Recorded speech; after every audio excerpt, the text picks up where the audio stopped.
Chapter 6 hypnotic rhythm. ये रहस्यमयी नियम क्या है जिसके माध्यम से आप लोगों के शरीरों पर स्थायी नियंत्रण कर लेते हैं, यहां तक कि उनकी आत्माओं पर कब्जा करने से पहले ही? पूरा संसार इस नियम और इसके संचालन के बारे में अधिक जानना चाहेगा। उत्तर: इस नियम को इस तरह समझाना कठिन होगा कि आप इसे पूरी तरह समझ सकें, लेकिन आप इसे आकर्षण लय, हिप्नोटिक रिदम कह सकते हैं। यही वह नियम है जिसके माध्यम से लोगों को सम्मोहित किया जा सकता है। प्रश्न: तो आपके पास प्रकृति के नियमों का उपयोग करके एक जाल बुनने की शक्ति है जिसमें आप अपने शिकारों को अनंत नियंत्रण में बांध लेते हैं। क्या यह आपका दावा है? उत्तर: यह केवल मेरा दावा नहीं है, यह सच्चाई है। मैं लोगों के दिमाग और शरीर पर कब्जा कर लेता हूं, यहां तक कि उनके मरने से पहले ही, जब भी मैं उन्हें आकर्षित करने या डराने में सफल हो जाता हूं और उन्हें सम्मोहित लय में ले आता हूं। प्रश्न: सम्मोहित लय, हिप्नोटिक रिदम क्या है? आप इसका उपयोग मनुष्यों पर स्थायी नियंत्रण पाने के लिए कैसे करते हैं? उत्तर: मुझे समय और अंतरिक्ष में पीछे जाना पड़ेगा और यह समझाने के लिए एक संक्षिप्त प्रारंभिक विवरण देना होगा कि प्रकृति सम्मोहित लय का उपयोग कैसे करती है। अन्यथा आप यह नहीं समझ पाएंगे कि मैं इस सार्वभौमिक नियम का उपयोग मनुष्यों को नियंत्रित करने के लिए कैसे करता हूं। प्रश्न: ठीक है, लेकिन अपनी कहानी को सरल उदाहरणों तक सीमित रखें जो मेरे अनुभव और प्राकृतिक नियमों के ज्ञान के दायरे में आते हों। उत्तर: बहुत अच्छा, मैं अपनी पूरी कोशिश करूंगा। आप निश्चित रूप से जानते हैं कि प्रकृति ब्रह्मांड के सभी तत्वों और सभी ऊर्जा के बीच एक पूर्ण संतुलन बनाए रखती है।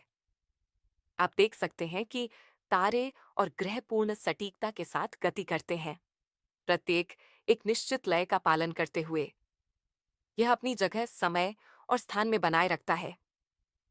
आप देख सकते हैं कि वर्ष के मौसम नियमितता के साथ आते और जाते हैं।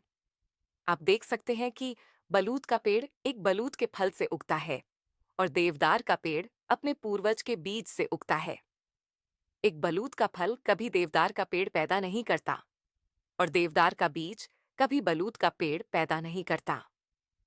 ये सरल बातें हैं जिन्हें कोई भी समझ सकता है, लेकिन जो कोई नहीं देख पाता वह सार्वभौमिक नियम जिसके माध्यम से प्रकृति अनगिनत ब्रह्मांडों में पूर्ण संतुलन बनाए रखती है।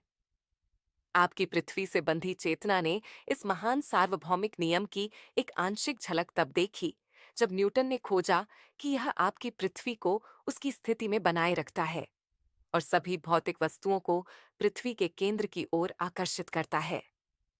उन्होंने इस नियम को गुरुत्वाकर्षण कहा, लेकिन वे इस नियम के अध्ययन में पर्याप्त दूर तक नहीं गए। यदि वे ऐसा करते तो वे यह खोज लेते कि वही नियम जो आपकी पृथ्वी को उसकी स्थिति में बनाए रखता है और प्रकृति को 4 आयामों में पूर्ण संतुलन बनाए रखने में मदद करता है, जिसमें सभी पदार्थ और ऊर्जा समाहित हैं, वही जाल है जिसमें मैं मानव मन को उलझाकर नियंत्रित करता हूं। प्रश्न: मुझे इस आश्चर्यजनक सम्मोहक लय, हिप्नोटिक रिदम के नियम के बारे में और बताइए। उत्तर: जैसा कि मैंने पहले ही कहा है, एक सार्वभौमिक ऊर्जा का रूप है जिसके माध्यम से प्रकृति सभी पदार्थ और ऊर्जा के बीच पूर्ण संतुलन बनाए रखती है। वह इस सार्वभौमिक निर्माण सामग्री का विशिष्ट उपयोग करती है, इसे अलग अलग तरंग दैर्ध्य वेवलेंथ्स में तोड़कर। यह तोड़ने की प्रक्रिया आदत के माध्यम से की जाती है। आप इसे बेहतर तरीके से समझ पाएंगे यदि मैं इसे संगीत सीखने की विधि से तुलना करूं। पहले संगीत के सुरों को दिमाग में याद किया जाता है, फिर उन्हें एक दूसरे से माधुर्य और लय के माध्यम से जोड़ा जाता है। पुनरावृत्ति रेपिटिशन के द्वारा माधुर्य और लय मन में स्थायी रूप से अंकित हो जाते हैं।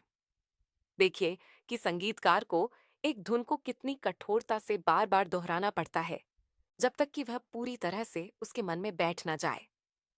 संगीतकार इसे पूरी तरह से सीख लेता है। पुनरावृत्ति रेपिटिशन के माध्यम से संगीत के सुर आपस में मिल जाते हैं और फिर संगीत उत्पन्न होता है। कोई भी विचार प्रवाह जो मन में बार बार दोहराया जाता है, आदत के माध्यम से एक संगठित लय रिदम का निर्माण करता है। अवांछनीय आदतों को तोड़ा जा सकता है, उन्हें तोड़ना ही चाहिए, इससे पहले कि वे लय का रूप धारण कर लें। क्या आप मेरी बात समझ रहे हैं? प्रश्न। हाँ। उत्तर। ठीक है, आगे बढ़ते हैं। लय रिदम आदत का अंतिम चरण है।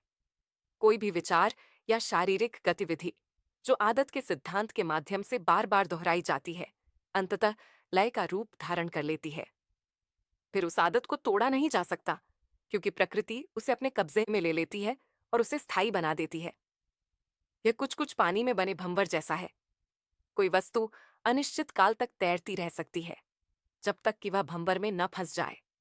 लेकिन एक बार भंवर में फंस जाने के बाद वह गोल गोल घूमती रहती है और बाहर नहीं निकल पाती। जिस ऊर्जा से लोग सोचते हैं, उसकी तुलना नदी के पानी से की जा सकती है। प्रश्न। तो यही वह तरीका है जिससे आप लोगों के दिमाग पर नियंत्रण कर लेते हैं, है ना? उत्तर। हाँ। मुझे किसी भी मन पर नियंत्रण पाने के लिए बस इतना करना होता है कि मैं उसके स्वामी को बहकने के लिए प्रेरित कर दूं। प्रश्न। क्या मैं यह समझूं कि बहकने ड्रिफ्टिंग की आदत वह मुख्य खतरा है जिसके माध्यम से लोग अपनी सोचने की शक्ति और अपने जीवन को आकार देने का विशेषाधिकार खो देते हैं? उत्तर। हाँ, और उससे भी अधिक। बहकना वह आदत भी है जिसके माध्यम से मैं उनकी आत्माओं पर कब्जा कर लेता हूं जब वे अपने भौतिक शरीर को छोड़ देते हैं। प्रश्न। तो एक इंसान को अनंत विनाश से बचाने का एकमात्र तरीका यह है कि वह इस पृथ्वी पर रहते हुए अपने मन पर नियंत्रण बनाए रखे। क्या यह सच है? उत्तर। आपने बिल्कुल सत्य कहा। जो लोग अपने मन पर नियंत्रण रखते हैं और उसका उपयोग करते हैं, वे मेरे जाल से बच जाते हैं। बाकी सभी को मैं उतनी ही स्वाभाविकता से पकड़ लेता हूं जितनी स्वाभाविकता से सूरज पश्चिम में डूबता है। शैतान कहता है, जो लोग अपने मन पर नियंत्रण रखते हैं और उसका उपयोग करते हैं, वे मेरे जाल से बच जाते हैं। प्रश्न। क्या अनंत विनाश से बचने का सारा काम बस इतना ही है? क्या जिसे आप अपना विरोधी कहते हैं, उसका लोगों को बचाने में कोई योगदान नहीं है? उत्तर। मैं देख सकता हूं कि आप बहुत गहराई से सोचते हैं। मेरा विरोधी वह शक्ति जिसे आप पृथ्वीवासी भगवान कहते हैं, का अनंत विनाश से लोगों को बचाने में पूरा योगदान है। इसी कारण मेरा विरोधी हर इंसान को अपने मन का उपयोग करने का विशेषाधिकार प्रदान करता है। यदि आप उस शक्ति का उपयोग करके अपने मन पर नियंत्रण बनाए रखते हैं, तो जब आप अपना भौतिक शरीर छोड़ते हैं, तो आप उसका एक हिस्सा बन जाते हैं। लेकिन यदि आप इसका उपयोग करने में लापरवाही करते हैं, तो मैं सम्मोहक लय हिप्नोटिक रिदम के नियम के माध्यम से उस लापरवाही का लाभ उठाने का अधिकार रखता हूं। प्रश्न। जब आप किसी व्यक्ति पर नियंत्रण पा लेते हैं, तो आप उसके कितने हिस्से पर कब्जा कर लेते हैं? उत्तर। जो कुछ भी बचता है, उसके मन पर नियंत्रण और उपयोग छोड़ने के बाद मैं सब कुछ अपने कब्जे में ले लेता हूं। प्रश्न। दूसरे शब्दों में, जब आप किसी व्यक्ति पर नियंत्रण प्राप्त कर लेते हैं, तो आप उसकी संपूर्ण व्यक्तिगतता पर कब्जा कर लेते हैं, जब तक कि वह अपने मन का उपयोग करना बंद नहीं कर देता। क्या यह सही है? उत्तर। यही तरीका है जिससे मैं काम करता हूं। प्रश्न। उन लोगों के साथ आप क्या करते हैं जिन पर आप मृत्यु से पहले नियंत्रण कर लेते हैं? उनके जीवित रहते हुए वे आपके लिए किस काम के हैं? उत्तर। मैं उनका उपयोग करता हूं, या जो कुछ भी उनके भीतर बचा होता है, उसे अपने नियंत्रण में लेने के बाद मैं उन्हें प्रचारक प्रोपेगेंडिस्ट्स के रूप में इस्तेमाल करता हूं, ताकि मैं दूसरों के दिमाग को बहकाने के लिए तैयार कर सकूं। प्रश्न। आप न केवल लोगों को उनके मन पर नियंत्रण खोने के लिए बेवकूफ बनाते हैं, बल्कि उनका उपयोग दूसरों को फंसाने में भी करते हैं? उत्तर। हाँ, मैं कोई भी अवसर हाथ से जाने नहीं देता। प्रश्न। आइए फिर से सम्मोहक लय हिप्नोटिक रिदम के विषय पर लौटते हैं। मुझे और बताइए कि यह नियम कैसे काम करता है। मुझे दिखाइए कि आप व्यक्तियों का उपयोग कैसे करते हैं ताकि आप दूसरों पर नियंत्रण प्राप्त कर सकें। मैं यह जानना चाहता हूं कि आप सम्मोहक लय का सबसे प्रभावी उपयोग कैसे करते हैं। उत्तर। ओह, यह तो आसान है। मुझे सबसे अधिक यह पसंद है कि मैं लोगों के मन को भय से भर दूं। एक बार जब मैं किसी के मन को भय से भर देता हूं, तो उसे बहकाने में मुझे जरा भी कठिनाई नहीं होती, जब तक कि मैं उसे सम्मोहक लय के जाल में न फंसा लूं। प्रश्न। कौन सा मानवीय भय आपके उद्देश्य की सबसे अच्छी तरह से पूर्ति करता है? उत्तर। मृत्यु का भय। प्रश्न। मृत्यु का भय आपका पसंदीदा हथियार क्यों है? प्रश्न। मृत्यु का भय आपका पसंदीदा हथियार क्यों है? उत्तर। क्योंकि कोई नहीं जानता और ब्रह्मांड के नियमों की प्रकृति के कारण कोई भी निश्चित रूप से यह साबित नहीं कर सकता कि मृत्यु के बाद क्या होता है। यह अनिश्चितता लोगों को बुरी तरह डरा देती है। जो लोग अपने मन को भय के अधीन कर देते हैं, किसी भी प्रकार के भय के, वे अपने मन का उपयोग करना छोड़ देते हैं और बहकने लगते हैं। अंततः वे सम्मोहक लय, हिप्नोटिक रिदम के भंवर में फंस जाते हैं, जहां से वे कभी बाहर नहीं निकल पाते। प्रश्न। तो आपको इस बात की परवाह नहीं है कि धार्मिक नेता आपके बारे में क्या सोचते या कहते हैं जब वे मृत्यु के बारे में बात करते हैं? उत्तर। नहीं, जब तक वे कुछ कहते रहते हैं। अगर चर्च मेरे बारे में बात करना बंद कर दें, तो मेरे कार्य में बड़ी बाधा आ जाएगी। मेरे खिलाफ किया गया हर हमला उन सभी के दिमाग में मेरे प्रति भय को पक्का कर देता है जो उससे प्रभावित होते हैं। देखिए, विरोध ही वह चीज है जो कुछ लोगों को बहकने से रोकती है, बशर्ते वे उसके आगे झुके नहीं। प्रश्न।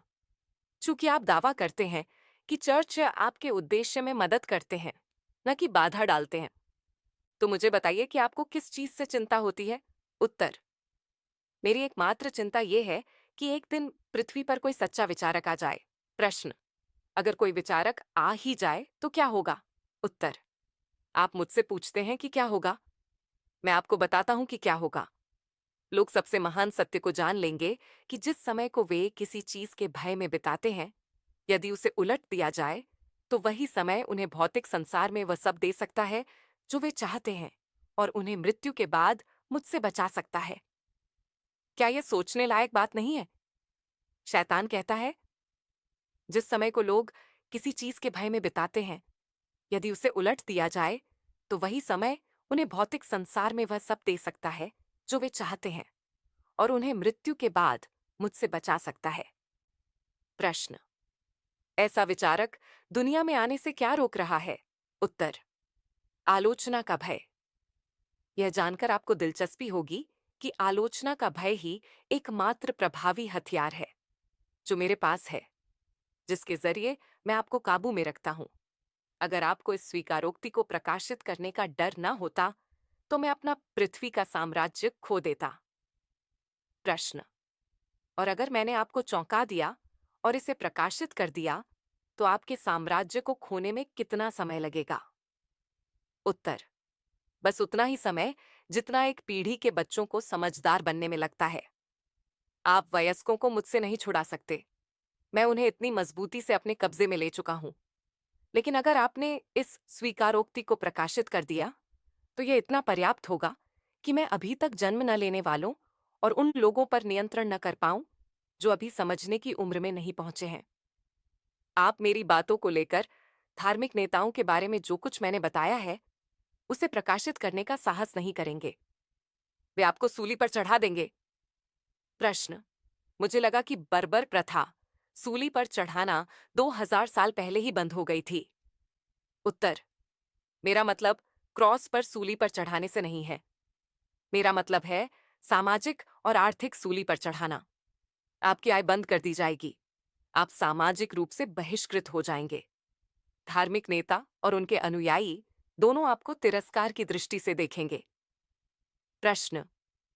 मान लीजिए कि मैं उन चुनिंदा लोगों के साथ अपना नसीब जोड़ने का निर्णय लेता हूं जो अपने दिमाग का उपयोग करने का ढोंग नहीं करते, बल्कि वास्तव में करते हैं, बजाय उन भीड़ों के डरने के जो ऐसा नहीं करते, उन भीड़ों में से जिन पर आपका दावा है कि वे 98% हैं। उत्तर: अगर आपके पास ऐसा करने का साहस है तो आप मेरी शैली को बिगाड़ देंगे। जब मैंने इसे पहली बार पढ़ा तो मेरी रीढ़ में सिहरन दौड़ गई, क्योंकि परिस्थितियों ने वास्तव में इस पांडुलिपि को 1938 में लिखे जाने के बाद भी प्रकाशित होने से रोक दिया, और यह नेपोलियन हिल की 1970 में मृत्यु के काफी समय बाद प्रकाशित हुई। क्या इस कार्य के विलंबित प्रकाशन का कारण वास्तव में उनकी पत्नी का आलोचना का भय और धार्मिक नेताओं और सार्वजनिक विद्यालय समर्थकों की प्रतिक्रिया को लेकर चिंता थी? क्या यह स्वयं शैतान का काम था? और अब परिवार और फाउंडेशन ने निर्णय लिया है कि दुनिया के साथ इस पांडुलिपि को साझा करने का समय आ गया है। क्या हम हिल की बुद्धिमत्ता को स्वीकार करेंगे, अपने दूसरे स्व को खोजेंगे और अपने मन पर नियंत्रण प्राप्त करके अपनी नियति को पुनः पत्त प्राप्त करेंगे? प्रश्न: आप किसी भी वैज्ञानिक पर दावा क्यों नहीं करते? क्या आपको वैज्ञानिक पसंद नहीं है? उत्तर: ओह हाँ, मुझे सभी लोग पर्याप्त रूप से पसंद हैं, लेकिन सच्चे वैज्ञानिक मेरी पहुंच से बाहर हैं। प्रश्न: क्यों? उत्तर: क्योंकि वे अपने लिए सोचते हैं और अपना समय प्राकृतिक नियमों का अध्ययन करने में बिताते हैं। वे कारण और प्रभाव से निपटते हैं। प्रश्न: वे जहां भी तथ्य पाते हैं उनसे निपटते हैं। लेकिन यह मत समझिए कि वैज्ञानिकों का कोई धर्म नहीं है। उनका एक बहुत स्पष्ट धर्म होता है। उत्तर: सत्य का धर्म, प्राकृतिक नियमों का धर्म। यदि दुनिया कभी एक सटीक विचारक को उत्पन्न करती है जो जीवन और मृत्यु के गहराई में दफन रहस्यों को समझने की क्षमता रखता है, तो आप निश्चिंत रह सकते हैं कि उस विनाश का जिम्मेदार विज्ञान ही होगा। प्रश्न: विनाश किसके लिए? उत्तर: मेरे लिए, बेशक। प्रश्न: चलिए फिर से सम्मोहक लय, हिप्नोटिक रिदम के विषय पर लौटते हैं। मैं इसके बारे में और जानना चाहता हूँ। क्या यह कुछ उसी सिद्धांत जैसा है जिससे लोग एक दूसरे को सम्मोहित कर सकते हैं? उत्तर: यह बिल्कुल वही है। मैंने आपको पहले ही बताया है। आप बार बार अपने सवाल क्यों दोहराते हैं? प्रश्न: यह मेरी पुरानी दुनियावी आदत है महामहिम। आपकी जानकारी के लिए बता दूं कि मैं आपको कई बातों को दोहराने के लिए मजबूर कर रहा हूं, ताकि जोर देकर बात की जाए। मैं यह भी देखना चाहता हूं कि क्या मैं आपको किसी झूठ में पकड़ सकता हूं। मुद्दे से बचने की कोशिश मत करो। फिर से सम्मोहक लय पर लौटो और मुझे इसके बारे में सब कुछ बताओ। क्या मैं इसका शिकार हूं? उत्तर: अभी नहीं, लेकिन आप मुश्किल से मेरे जाल में फंसने से बचे हैं। आप सम्मोहक लय के भंवर की ओर बहकते जा रहे थे, जब तक कि आपने मुझे यह स्वीकारोक्ति करने के लिए मजबूर करने का तरीका नहीं खोज लिया। तब मैंने आप पर अपना नियंत्रण खो दिया। प्रश्न: कितना रोचक है। आप मुझे चापलूसी के जरिए दोबारा काबू में करने की कोशिश तो नहीं कर रहे हैं? उत्तर: यही सबसे अच्छी रिश्वत होगी जो मैं आपको दे सकता हूं। ये वही रिश्वत है जिसका मैंने पहले आप पर प्रभावी रूप से उपयोग किया था, जब तक कि आपने मुझ पर नियंत्रण नहीं पा लिया। प्रश्न: आपने मुझे किस चीज से खुशामद की?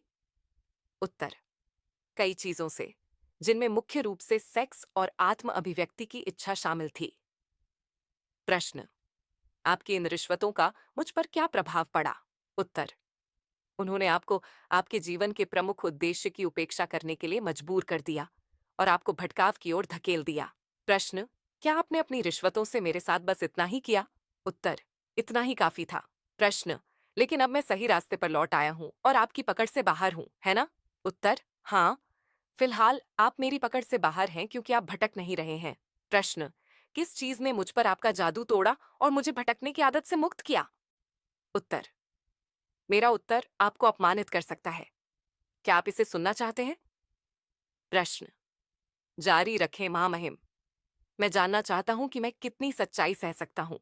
उत्तर: जब आपने अपनी पसंद की महिला में एक महान प्रेम पाया, तो मैंने आप पर अपनी पकड़ खो दी। प्रश्न: तो आप मुझ पर किसी महिला की आड़ में छिपने का आरोप लगाने वाले हैं, है ना? उत्तर: नहीं, छिपने का नहीं। मैं ऐसा नहीं कहूंगा। मैं कहूंगा कि आपने खुद को एक मजबूत आधार देना सीख लिया है, जिसमें एक महिला के दिमाग का योगदान है। प्रश्न: तो महिला की स्कर्ट का इससे कोई लेना देना नहीं है? उत्तर: नहीं, लेकिन उसके दिमाग का है। जब आप और आपकी पत्नी ने हर दिन मास्टरमाइंडिंग की आदत से अपने दो दिमागों को मिलाना शुरू किया, तो आप उस गुप्त शक्ति पर ठोकर खा बैठे, जिससे आपने मुझे यह स्वीकारोक्ति करने के लिए मजबूर किया। प्रश्न: क्या यह सच है या आप फिर से मेरी खुशामद करने की कोशिश कर रहे हैं? उत्तर: अगर आप अकेले होते तो मैं आपकी खुशामद कर सकता था, लेकिन जब आपके पास अपनी पत्नी का दिमाग है तो मैं आपकी खुशामद नहीं कर सकता। प्रश्न: मुझे एक महत्वपूर्ण बात समझ में आ रही है। मैं उस बाइबल के अंश का अर्थ समझने लगा हूं जिसमें कहा गया है, जब दो या दो से अधिक लोग एकत्र होते हैं और मेरे नाम से कुछ भी मांगते हैं तो वह प्रदान किया जाएगा। तो यह सच है कि दो दिमाग एक से बेहतर होते हैं? उत्तर: यह न केवल सच है, बल्कि यह आवश्यक भी है। इससे पहले कि कोई निरंतर अनंत बुद्धिमत्ता के महान भंडार से संपर्क कर सके, जिसमें वह सब कुछ संग्रहित है, जो कभी था और जो कभी हो सकता है। प्रश्न: क्या ऐसा कोई भंडार वास्तव में है? उत्तर: अगर ऐसा भंडार नहीं होता तो आप अब मुझे इस मूर्खतापूर्ण जबरदस्ती की स्वीकारोक्ति के साथ अपमानित नहीं कर पाते। प्रश्न: क्या इस तरह की जानकारी दुनिया को देना खतरनाक नहीं है? उत्तर: बेशक, यह मेरे लिए खतरनाक है। अगर मैं आपकी जगह होता तो इसे कभी सामने नहीं लाता। प्रश्न: अब वापस आते हैं उस तकनीक पर जिसके जरिए आप अपने शिकारों में भटकाव की आदत को मजबूती से बैठा देते हैं। भटकाव की आदत को तोड़ने के लिए सबसे पहला कदम क्या है? उत्तर: इसे तोड़ने की तीव्र इच्छा। आप जानते ही हैं कि किसी व्यक्ति को दूसरे द्वारा तब तक सम्मोहित नहीं किया जा सकता जब तक कि वह खुद सम्मोहित होने के लिए तैयार न हो। यह तैयारी जीवन के प्रति उदासीनता, महत्वाकांक्षा की कमी, डर, उद्देश्य की अस्पष्टता और कई अन्य रूपों में प्रकट हो सकती है। प्रकृति को किसी को सम्मोहित करने के लिए उसकी सहमति की आवश्यकता नहीं होती। उसे केवल इतना चाहिए कि वह व्यक्ति लापरवाह हो और अपने दिमाग का उपयोग न करे। याद रखें, जो कुछ भी आपके पास है, उसे उपयोग करो या उसे खो दो। भटकाव की आदत को तोड़ने के सभी सफल प्रयास तभी किए जाने चाहिए जब तक कि प्रकृति उस आदत को स्थायी न बना दे। सम्मोहित लय, हिप्नोटिक रिदम के माध्यम से। प्रश्न: जैसा कि मैं समझ रहा हूं, सम्मोहित लय एक प्राकृतिक नियम है जिसके माध्यम से प्रकृति सभी वातावरणों के कंपन, वाइब्रेशन को स्थायी रूप से स्थापित करती है। क्या यह सही है? उत्तर: हाँ, प्रकृति सम्मोहित लय का उपयोग करके किसी के प्रमुख विचारों और विचार आदतों को स्थायी बना देती है। यही कारण है कि गरीबी एक बीमारी है। प्रकृति उन सभी के विचार आदतों को स्थायी बना देती है जो गरीबी को एक अपरिहार्य परिस्थिति के रूप में स्वीकार कर लेते हैं। प्रश्न: इसी सम्मोहित लय, हिप्नोटिक रिदम के नियम के माध्यम से प्रकृति संपन्नता और समृद्धि के सकारात्मक विचारों को भी स्थायी रूप से स्थापित कर देगी। शायद आप सम्मोहित लय के कार्य सिद्धांत को बेहतर ढंग से समझ पाएंगे अगर मैं आपको बताऊं कि इसका स्वभाव सभी आदतों को स्थायी रूप से स्थापित करना है, चाहे वे मानसिक हों या शारीरिक। यदि आपका मस्तिष्क गरीबी से डरता है तो आपका मस्तिष्क गरीबी को आकर्षित करेगा। यदि आपका मस्तिष्क संपन्नता की मांग करता है और उसकी अपेक्षा करता है तो आपका मस्तिष्क संपन्नता के भौतिक और वित्तीय समकक्ष को आकर्षित करेगा। यह प्रकृति के एक अपरिवर्तनीय नियम के अनुसार है। नेपोलियन हिल ने आकर्षण के नियम, लॉ ऑफ अट्रैक्शन के बारे में सबसे पहले मार्च 1919 में अपनी पत्रिका गोल्डन रूल में लिखा था। पिछले एक दशक में इस अपरिवर्तनीय प्राकृतिक नियम को पुस्तक और फिल्म द सीक्रेट की अपार सफलता के कारण दुनिया भर में लोकप्रियता मिली है।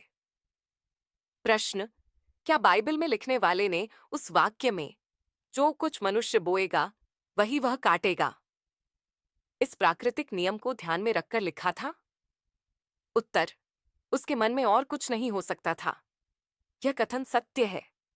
आप इसके सत्य होने के प्रमाण सभी मानव संबंधों में देख सकते हैं। प्रश्न, और यही कारण है कि जो व्यक्ति जीवन में भटकने की आदत बना लेता है, उसे जीवन जो कुछ भी देता है, उसे स्वीकार करना पड़ता है। क्या यह सही है? उत्तर, बिल्कुल सही। जीवन में भटकाव की आदत बनाने वाला व्यक्ति परिस्थितियों के प्रवाह में बहता रहता है और जो कुछ भी उसके सामने आता है, उसे स्वीकार कर लेता है, क्योंकि उसने अपनी मानसिक शक्ति का उपयोग करके अपनी परिस्थितियों को नियंत्रित करने का प्रयास ही नहीं किया होता। प्रश्न, यह बिल्कुल सही है। जीवन भटकने वाले को अपनी शर्तों पर और अपने मूल्य पर भुगतान करता है। जो व्यक्ति भटकता नहीं है, वह जीवन से अपनी शर्तों पर भुगतान कराता है। क्या नैतिकता का प्रश्न इसमें नहीं आता कि जीवन से कोई क्या प्राप्त करता है? उत्तर, बेशक नैतिकता का भी प्रभाव पड़ता है, लेकिन केवल इसलिए क्योंकि नैतिकता का व्यक्ति के विचारों पर प्रभाव पड़ता है। यदि आपका यह मतलब है कि केवल अच्छा होने से कोई जीवन से जो चाहे वह पा सकता है, तो इसका उत्तर नहीं है। प्रश्न, नहीं, मेरा ऐसा मतलब नहीं था। मैं समझ गया कि आप क्या कहना चाहते हैं। हम सब वहां हैं जहां हम हैं, और जो कुछ हम हैं वह हमारे अपने कर्मों के कारण है। उत्तर, नहीं, पूरी तरह से ऐसा नहीं है। आप वहां हैं जहां आप हैं, और जो कुछ आप हैं वह आपके विचारों और कर्मों के कारण है। प्रश्न, तो फिर भाग्य जैसी कोई वास्तविकता नहीं है, है ना? उत्तर, बिल्कुल नहीं। जिन परिस्थितियों को लोग नहीं समझते, उन्हें भाग्य के नाम से पुकारते हैं। हर वास्तविकता के पीछे एक कारण होता है। अक्सर कारण इतना दूर होता है कि प्रभाव को केवल भाग्य के रूप में ही समझाया जा सकता है। लेकिन प्रकृति में भाग्य जैसा कोई नियम नहीं है। यह एक मानव निर्मित परिकल्पना है, जिसका उपयोग लोग उन चीजों को समझाने के लिए करते हैं जिन्हें वे नहीं समझ पाते। भाग्य और चमत्कार एक ही सिक्के के दो पहलू हैं। इनमें से किसी का भी वास्तविक अस्तित्व नहीं है, सिवाय लोगों की कल्पनाओं में। दोनों का उपयोग उन चीजों को समझाने के लिए किया जाता है जो लोगों की समझ से परे होती हैं। याद रखें, जो भी वास्तविक अस्तित्व रखता है, उसे साबित किया जा सकता है। इस एक सच्चाई को ध्यान में रखें और आप एक बेहतर विचारक बन जाएंगे।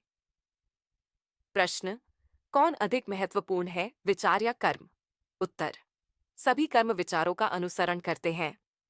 बिना विचार के कोई कर्म नहीं हो सकता। इसके अलावा सभी विचारों में अपने भौतिक समकक्ष का रूप लेने की प्रवृत्ति होती है। व्यक्ति के प्रमुख विचार, जिन्हें वह भावनाओं, इच्छा, आशा, विश्वास, भय, घृणा, लालच, उत्साह के साथ मिलाता है, न केवल अपने भौतिक समकक्ष का रूप लेने की प्रवृत्ति रखते हैं, बल्कि वे ऐसा करने के लिए बाध्य होते हैं। प्रश्न, यह मुझे यह पूछने के लिए प्रेरित करता है कि आप अपने बारे में और बताएं। लोगों के मन के अलावा आप और कहाँ रहते और काम करते हैं? उत्तर, मैं जहां भी कुछ नियंत्रित और अधिग्रहित कर सकता हूं, वहां काम करता हूं। मैंने पहले ही आपको बताया है कि मैं पदार्थ के इलेक्ट्रॉन का नकारात्मक भाग हूं। मैं बिजली में विस्फोट हूं। मैं बीमारी और शारीरिक पीड़ा में दर्द हूं। मैं युद्ध में अदृश्य सेनापति हूं। मैं गरीबी और अकाल का अज्ञात आयुक्त हूं। मैं मृत्यु में असाधारण जल्लाद हूं। मैं शरीर की वासना का प्रेरक हूं। मैं ईर्ष्या, द्वेष और लालच का सृजन करता हूं। मैं भय का उत्तेजक हूं। मैं वह प्रतिभा हूं जो वैज्ञानिकों की उपलब्धियों को विनाश के उपकरणों में परिवर्तित करता है। प्रश्न, क्या आप इसे ठंडा और क्रूर नहीं मानते? उत्तर, मैं इसे स्पष्ट और विश्वसनीय मानता हूं। दुनिया में आई महामंदी ने हर जगह लोगों की आदतों को तोड़ दिया और जीवन के सभी क्षेत्रों में अवसरों के स्रोतों का अभूतपूर्व पैमाने पर पुनर्वितरण किया।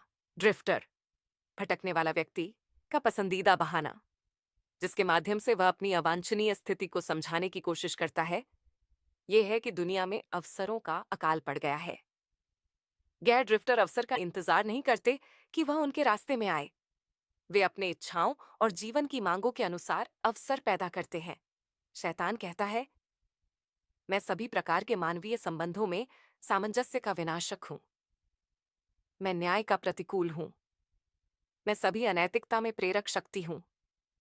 मैं सभी अच्छाई का अवरोधक हूं। मैं चिंता, संशय, अंधविश्वास और पागलपन हूं।